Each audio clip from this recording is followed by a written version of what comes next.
Welcome to another video on SRID Cloud. In this video, I want to talk about how to consume the Ceph storage system in the form of a file shared system, like CephFileSystem. So let's get started. So in this diagram, I show you the Kubernetes cluster with three worker nodes and four worker nodes actually. And these four worker nodes form the Ceph cluster, and three of them form the data disks based worker nodes, and one of them is a monitor node. So we have this setup.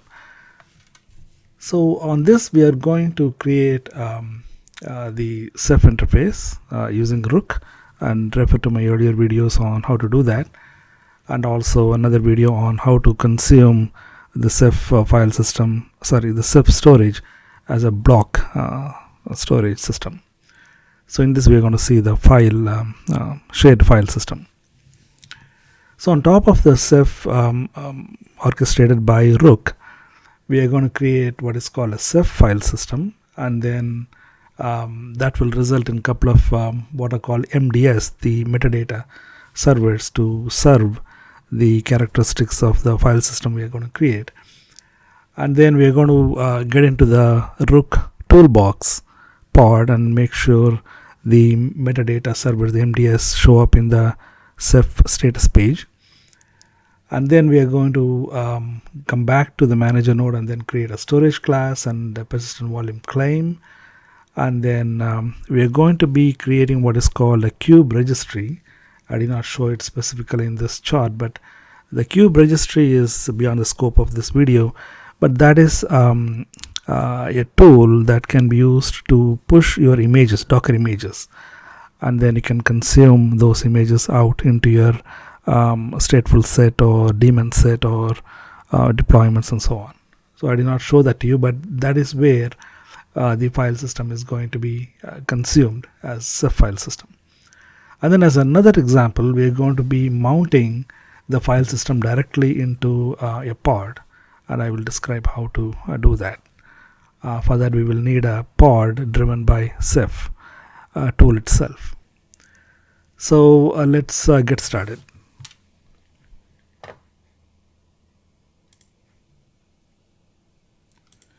So here is the recap.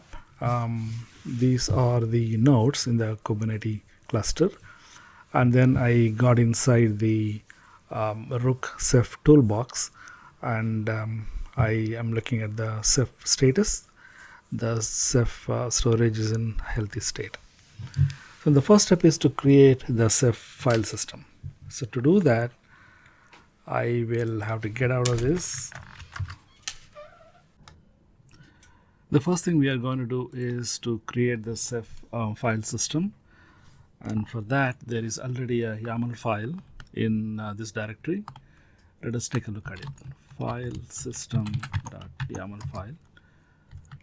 So in this file, the Ceph file system is defined, particularly its name, myFS, which we will be referring to later several times, and the replication size is set to 3 because we have 3 OSD nodes, and that is it. So let's create this file system.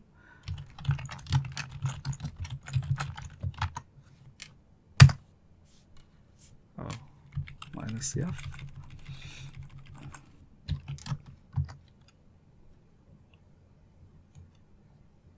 Oh, it already exists. So there is no need to create it again. I already created it in this environment. So let's take a look at the file system.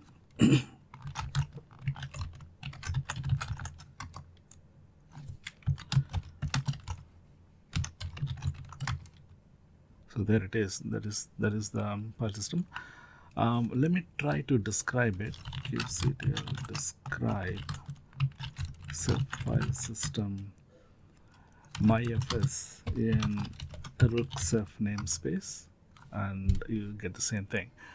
So this should match with the YAML file that we used to create the CephFileSystem. So the file system is available, And now let us take a look at the pods in the Rook Ceph namespace. There are supposed to be two MDS, the metadata server pods.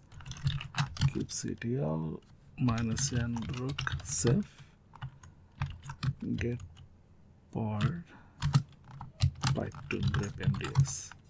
So there they are. So these are the two MDS pods got created to maintain the file system, the Ceph file system.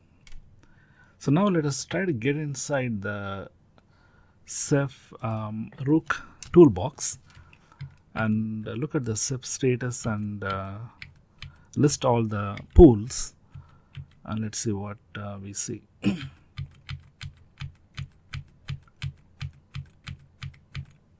So here it is. Let me try to Ceph -s.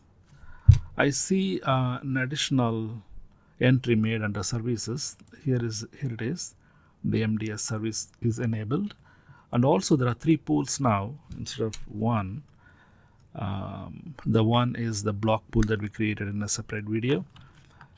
Let me do Ceph OSD ls pools. So the second and third, the myFS metadata and myFS data 0 are the pools got created. So the first one will be used by MDS to maintain metadata, and the second one will actually contain the data in the Ceph file system. So this is how you create a file system, and now we need to consume it. There are two ways in which it can be consumed. I'm going to show you both of them. The first one is with the traditional storage class and persistent volume claim and attach it to the pod. So the storage class is defined in this file. CSI CephFS directory and then storage class.yaml. So this is a very simple file, but it has, most importantly, a name which we will be referring to later in persistent volume claim, and the file system name is myFS. This is what we created a few moments ago, and also the pool is explicitly mentioned here, the myFS data 0. The myFS metadata is something internal that the MDS service will use for storing the metadata. So this is already in place. I already created it in this environment. So let's get SC. So there it is, the second storage class. So now we need to create a persistent volume claim. Let's see how we can do that.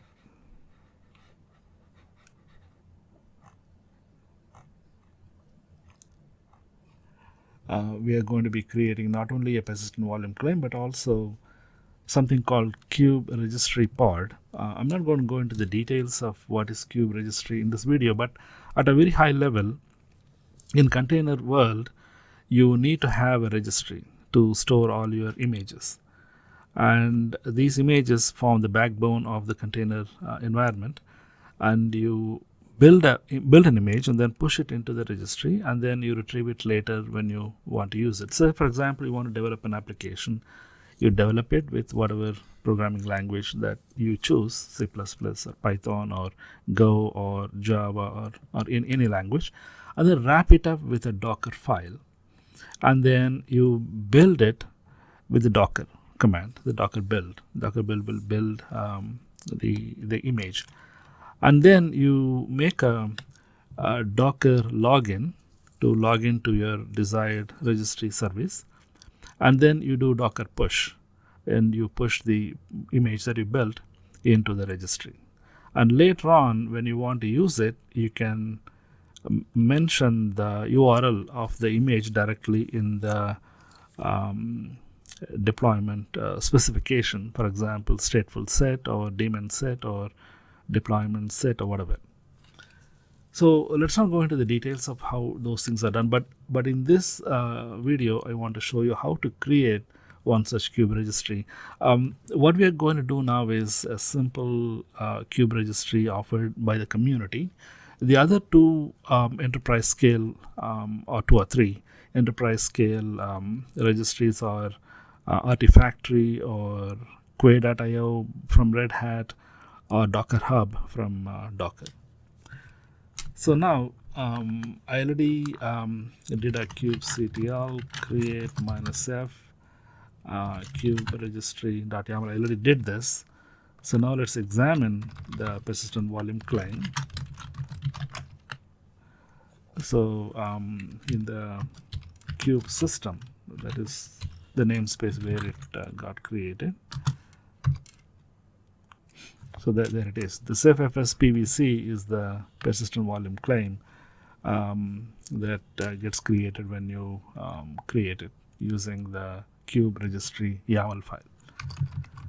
So now let's also look at the pod kubectl get pod -n cube system registry.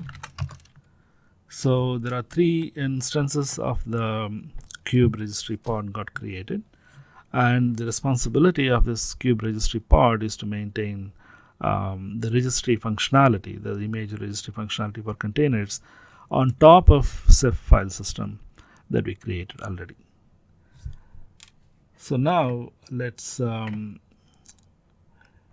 take a look at the other example of how to mount the CephFileSystem directly inside a pod, which has Ceph in it, Ceph tool in it. So to do that, we already deployed a pod in the previous block storage video. Here, -n rook Ceph get pods direct. Let's see. So there it is, the rook direct mount file system. So in this pod, we are going to be doing some work. So let me try to get inside this pod. kubectl -n rook Ceph exec -it, the pod name, and then bash. So I'm inside this thing, this pod, and let me try to do exactly what I did with the history command. So first of all, I created this directory called temp registry, and then I did a grep on the mon host from Ceph configuration file. So let me do that again. I got an entry of all the monitor node in this Kubernetes Ceph cluster, and then I also did a look at the Ceph keyring. So here is the keyring, and I set the mon endpoints and then my secret, and then I mounted the CephFileSystem using this command. Both the secret, my secret, and also the endpoints are all referenced in this command line. And most importantly, the MDS namespace is set to myfs. That is a file system we created in this video. And once it is done, I can do df -h, and I can see the temporary file system got created. So I deleted. So let me mount it again.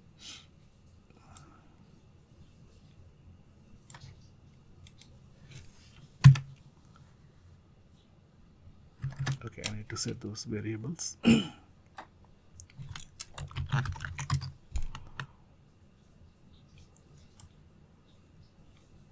So mon endpoints and my secret, and then let me do the mount.